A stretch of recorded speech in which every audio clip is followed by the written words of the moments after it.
to the Shield. Now, I was hoping the Brothers of Destruction and Daniel Bryan were going to defeat the Shield, but obviously WWE are putting off the defeation of the Shield for an up-and-coming pay-per-view. Now, obviously, what you would think is that with Extreme Rules fastly approaching, we will see a six-man tag team match as a follow-up to what happened in the United Kingdom to the Brothers of Destruction and Daniel Bryan. But I am kind of getting the impression we're not going to see it until SummerSlam. SummerSlam seems to be the next big thing The Undertaker will do for his full-time return to the WWE. And I call it full-time return because The Undertaker's contributed so many years to professional wrestling. I mean, you can't really rely on The Undertaker to be there every week for Raw and SmackDown. So with The Undertaker kind of, wrestling more than just once at WrestleMania, I consider that a full-time return, and I'm sure not the only one who considers that. And with the next big event to WrestleMania being SummerSlam, I see The Undertaker returning to align with Kane and Daniel Bryan Team Hell No to defeat the Shield and hand the Shield their first loss.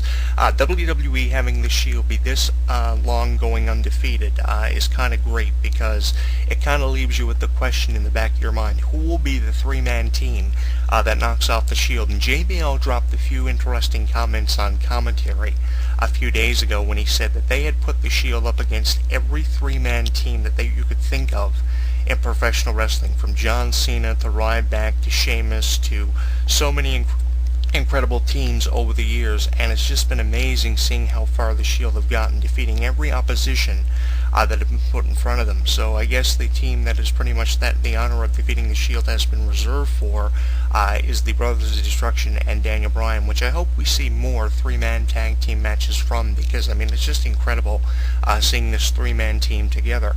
Now, if you've been paying attention to WWE Tour advertisements, they are promoting the fact that the Shield will be facing Kane and Daniel Bryan for the tag team titles. Another way this could go is if two men of the Shield win the tag team titles, where does this leave the third member of the Shield? Will they disband? Will the Shield go their separate ways? Will the Shield be promoted as a two-man team as tag team champions? And will another career choice be made for the third member of the Shield who doesn't win the tag team titles? Will they go the route of teams like the Spirit Squad, who kind of coincide as tag team champions, and change up the people of the faction who will defend the titles? There's a chance of that also, but what I see happening is the team of Kane and Daniel Bryan remaining tag team champions for a while. At an up-and-coming pay-per-view, we will see the Shield win the tag team titles. Obviously, all these months of going undefeated are going to pay off for the Shield. And I give the Shield the benefit of the doubt and a tremendous amount of credit, because no three-man team has come into WWE and dominated as much as the Shield have. Now, the Nexus in 2010 was a very effective faction, but again, there were more members of the Nexus, and that's why the Nexus seemed like they were more dominant. I mean, the Shield have got a pretty impressive track record. They have decimated the Big Show. They have decimated John Cena numbers of times. They've even decimated The Rock. Now, there is also a chance that the three-man team of John Cena, The Rock, and The Undertaker will be formed to defeat the Shield for the first time, but I don't see that happening. Again, I think that honor has been reserved for The Undertaker, Kane, and Daniel Bryan, who have been very, very impressive, and especially Kane and Daniel Bryan. And I have to be honest with you, I was never really struck on Kane and Daniel Bryan within the first few months of this program. I thought that this was a very lackluster thing for Kane to be doing, because I saw it benefiting Daniel Bryan more so than it was benefiting Kane.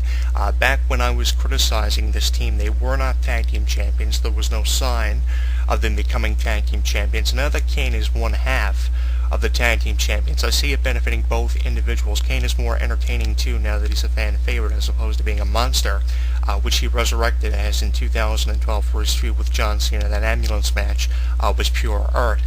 Kane, no matter if he's a fan favorite or a heel, is always doing the best he can to bring out, the most unpredictable sides of his character. And even as a fan favorite, he's just as unpredictable. You never know when Kane and Daniel Bryan are going to kind of get across one another. You never know when they're not going to be on the same page, when they are going to be on the same page. But more so these days, I especially like Kane and Daniel Bryan, because they are more so on the same page, and they're kind of working together like a tag team should to get success with their careers. And I think that it's going to go a long way in benefiting their careers in years to come, because I truly believe if any of these two have the best years of their career ahead of them, it's Daniel Bryan. Not so much for Kane, because Kane has been there since 1997. Another cool thing about Kane and Daniel Bryan, one of the biggest contributing factors is you have a team comprised of a new talented superstar who still has the best years of his career still ahead of him. He's got a lot to learn. He's wrestled all over the world on the independents prior to coming to the WWE, and on the other hand, you have a superstar who has been there for years. He's considered one of the top legends of the professional wrestling business, without question a future Hall of Famer, much like his brother, The Undertaker. Kane, who's been there since 1997, 15 years of a WWE run for Kane. Not only that, but he's also been different characters in the WWE. Who will ever forget the royal dentist of Jerry Lawler, Isaac Yankem? And speaking of Jerry Lawler, he's going to be making his return full-time to WWE very soon. More on that in the coming weeks for a future video blog here on my YouTube channel, so check back for that in our archives. But Kane's been there for a while. He brings a tremendous amount of experience to the team, and Daniel Bryan can learn. You know, I was said to many years ago that there's never a day that you're never going to learn something in professional wrestling. There's always something to learn. And truer words, I honestly believe, have never been spoken, because Daniel Bryan is going to find that every day in the professional wrestling business, no matter what organization he works for, there's going to be something new to learn. And with a tag team partner like Kane, you can damn well bet there's always going to be something for Daniel Bryan to benefit from and learn from, making this team better. Now, when they first started off, it was almost as if Kane and Daniel Bryan kind of didn't see eye to eye. Obviously, that was to imply the fact that WWE were getting across a storyline where you had a very combustible team. But in all honesty, you know, in all reality, it seemed like Kane and Daniel Bryan couldn't get a formula down pat. They didn't really know how to proceed the team. Of course, this team's name was chosen by the WWE Universe after Kane and Daniel Bryan were witnessed in several tag team matches. They were picking up wins. WWE thought, why not throw up a poll on our website and come up with a name for this team, throw several suggestions at the WWE fans, and let them decide, as they have for previous teams in the WWE. Other attempts at this really didn't go all too well, but Kane and Daniel Bryan had the name of Team Hell No chosen by the WWE fans courtesy of a poll on WWE.com, and they've been one of the longest reigning tag team champions of the last probably couple of years, at least the last 4 or 5 years. I haven't seen a team hold the tag team titles for as long as this. We have seen so many impressive teams over the last number of years, a handful of teams, but Kane and Daniel Bryan have got to be the most impressive team I have seen in a while. So on a scale of 5 stars, from a 5-star scale perspective, I can honestly and safely rate Kane and Daniel Bryan's performance as the tag team champions at least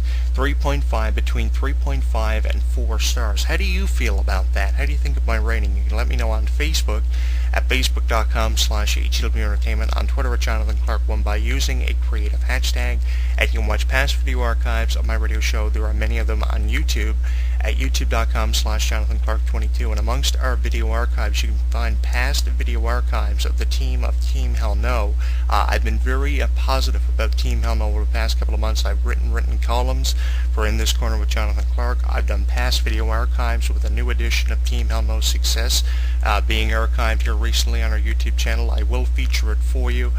Team Hell No, very impressive, and I hope WWE prolong their reign as tag team champions. It fits perfectly with The Undertaker's return to full-time action in the WWE. The final time we saw The Undertaker in full-time action and capacity in the WWE was in 2010, when he was actually in a feud with Kane long before Kane was ever resurrected back to his original mask self. It's really an updated version of the mask Kane from 1997 we're seeing as part of Team Hell No, but it's a very effective updated version of Kane, and a lot of people will criticize Kane's role in the WWE now because he wasn't as destructive as he used to be as his original mask self from 1997. It's a far cry from the original Kane, and I will give wrestling fans who criticize Kane the benefit of the doubt. It's a far cry from the original mask Kane.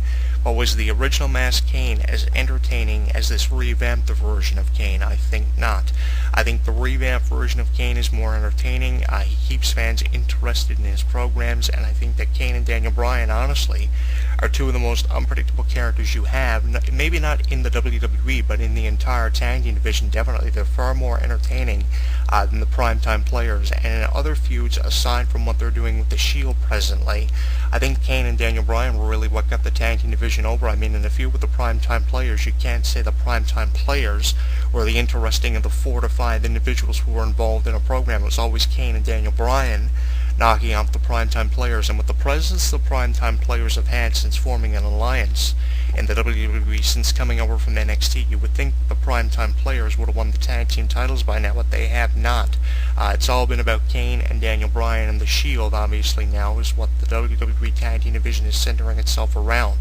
So in the next couple of months we have a lot of interesting things to look forward to, not only in the tag team division, but in the entire WWE. The anticipated full-time return to the ring of Jerry the King Lawler, which is going to be fun. We have SummerSlam in a couple of months.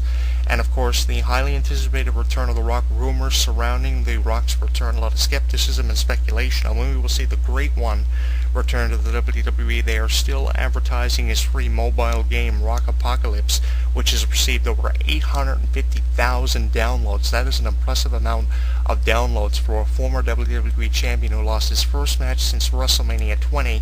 Back at WrestleMania 29, it took him 9 years to finally lose a match in the WWE, but he did, and we're going to be looking forward to seeing his return. He just recently recovered from 3 hernias he suffered in a match with John Cena at WrestleMania 29, a match that will arguably go down in history for being one of the greatest WrestleMania matches of all time. But I still believe to this day the match they had at WrestleMania 28, their first ever encounter, was the best of the series. The match at WrestleMania 29 left much to be desired, and there are a lot of rumors surrounding the futures of Triple H and Brock Lesnar. That old school steel cage match, I know a lot of wrestling fans are looking forward to that one. And our poll we recently threw up on our website asks you the question of who do you think will win this old school steel cage match with how much promotion it's been receiving. It's Brock Lesnar, Triple H 3. Who do you think is going to win, Triple H or Brock Lesnar? Let us know via our recent website poll and our